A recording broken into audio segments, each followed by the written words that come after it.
Europe, the Middle Ages. A woman cannot stop crying. She has not stopped for 3 days. A man is slamming his head against a stone wall again and again. A child has not spoken a single word in 6 months, sitting completely still, staring at nothing. The church looked at these people and gave its verdict: possessed, cursed, condemned. The solution was fire, chains, a dark stone cell with no windows, no sound, no light.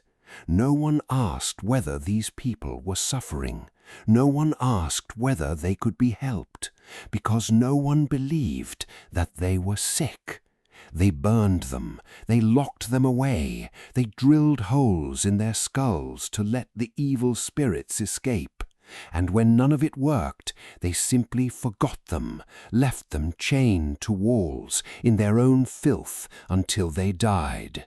This was the treatment of mental illness in medieval Europe. Now, cross the world, go east, Baghdad, the 9th century, the same era.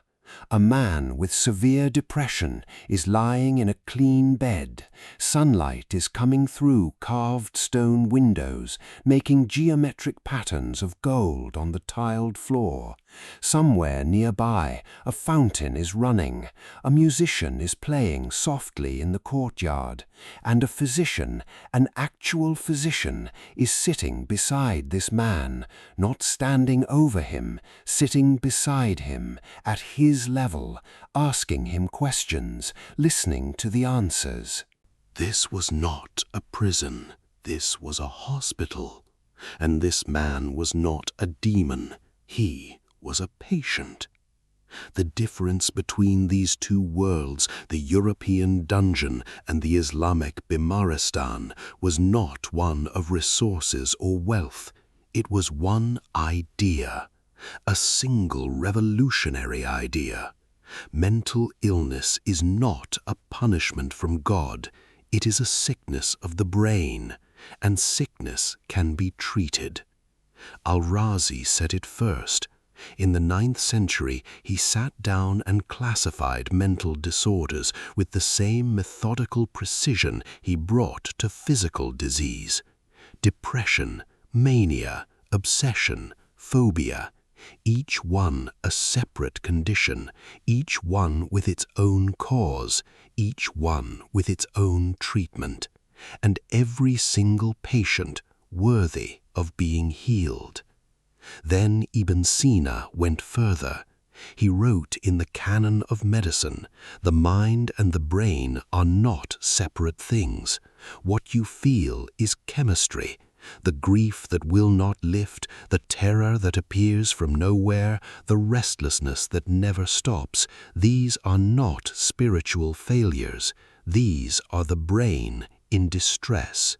Treat the brain, treat the person." He described depression with an accuracy that stops modern psychiatrists cold when they read it. The sleeplessness, the loss of appetite, the withdrawal from everything that once gave joy, the sense that nothing will ever be different. He knew.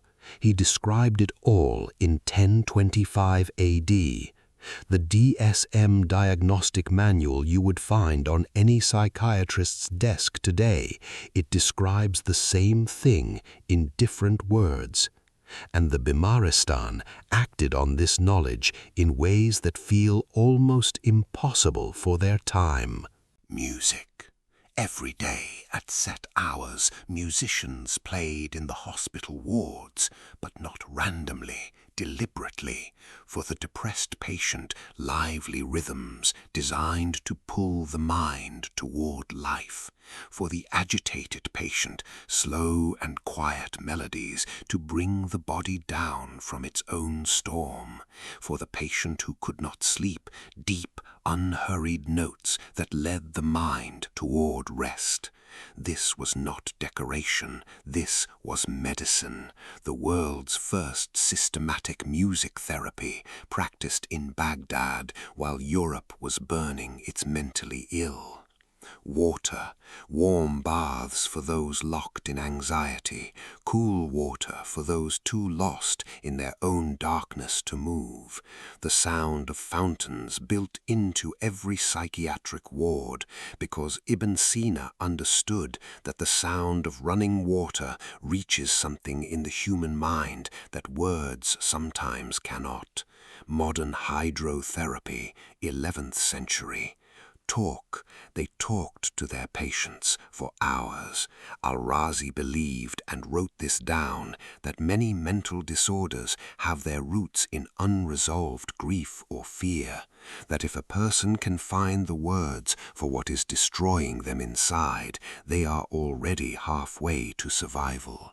He sat with patients and he listened, really listened.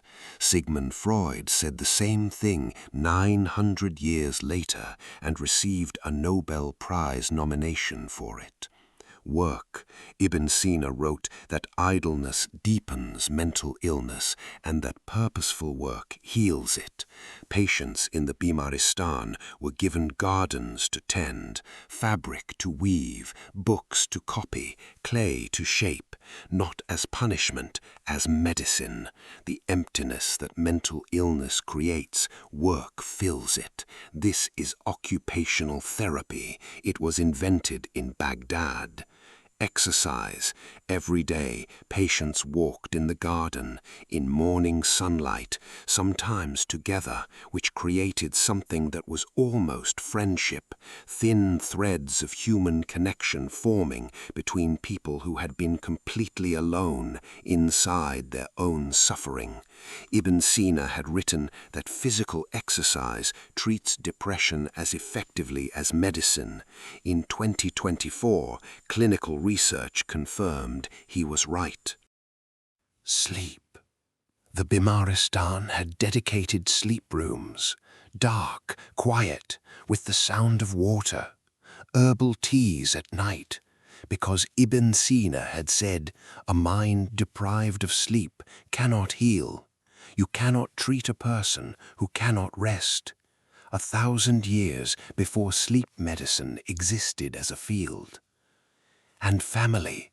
The physician called the family in and explained, this is not sin, this is not shame, this is illness. Love this person, listen to this person, do not hide this person. The family was part of the treatment from the very beginning. Family therapy, 9th century Baghdad. Europe built its first psychiatric hospital in 1409 in Valencia, Spain, under Muslim rule, directly modeled on the Bimaristan. Islamic architecture, Islamic methods, Islamic philosophy of the human mind. Europe learned to treat mental illness from the civilization it had spent centuries dismissing. Today, every psychiatric method we consider modern, talk therapy, music therapy, occupational therapy, exposure therapy, sleep therapy, exercise therapy, family therapy, hydrotherapy, every single one has its roots in those Bimaristan wards in Baghdad. We did not invent these things, we rediscovered them, after spending several centuries burning the people who needed them.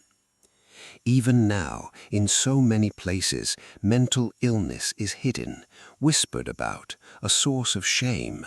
Families conceal it, patients suffer alone.